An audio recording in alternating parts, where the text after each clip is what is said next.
Le confinement bouleverse profondément notre vie quotidienne. Elle nous prive du lien avec nos familles, nos proches, et nous oblige à réinventer des espaces de lien social. Plus que jamais, la culture et les médias démontrent le rôle central qu'ils jouent dans nos vies. Chaque jour, les créateurs se mobilisent, ils dessinent, ils écrivent, ils interprètent, ils jouent, ils donnent à réfléchir sur le moment que nous vivons, tout autant qu'ils nous permettent de nous en évader.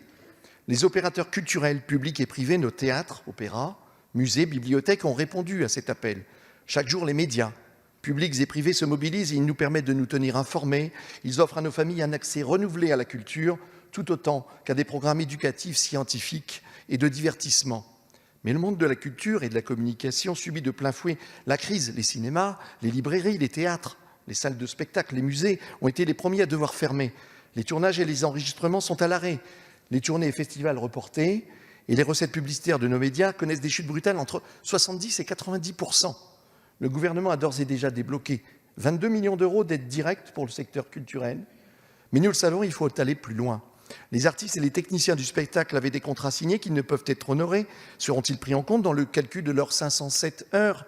Un fonds spécifique pour les théâtres et les scènes est-il prévu ? Le fonds de solidarité est ouvert aux artistes-auteurs, mais leurs revenus sont versés de manière irrégulière et peuvent différer considérablement d'un mois à l'autre. Comment cette spécificité va être prise en compte ?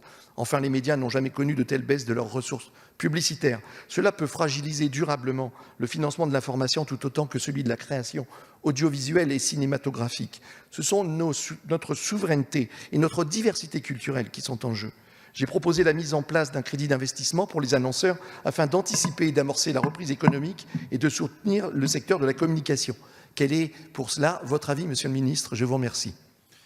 Merci, chers collègues. La parole est à Monsieur Franck Riester, ministre de la Culture, dont nous saluons le rétablissement.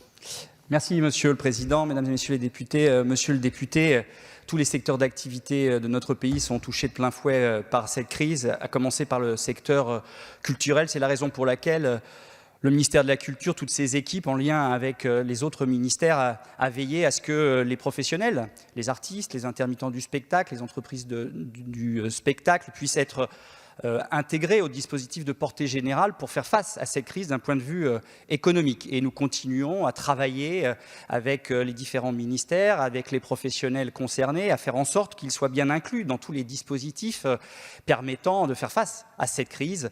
Encore une fois, tant pour les intermittents du spectacle, pour les artistes-auteurs, pour les professionnels du spectacle vivant. C'est la raison pour laquelle je vais présenter très prochainement, cette semaine, un plan spécifique pour le spectacle vivant hors musique. C'est la raison pour laquelle hier j'ai annoncé la création d'une cellule de crise pour les festivals, pour que chaque festival puisse avoir un interlocuteur, tant en région, dans l'Hexagone ou en Outre-mer ou en administration centrale, pour pouvoir avoir des réponses, ou en tout cas pour pouvoir échanger sur les problématiques auxquelles ils sont confrontés en lien avec les autres ministères concernés. Et nous préparons bien évidemment la suite, mais nous sommes d'abord et avant tout concentrés sur les moyens donnés à ces acteurs-là pour passer cette crise. Et c'est vrai pour l'audiovisuel qui est particulièrement touché par cette crise également, en remerciant les journalistes, en remerciant les professionnels de la presse, des médias aussi audiovisuels, qui nous permettent de continuer d'être informés et de proposer à nos compatriotes des programmes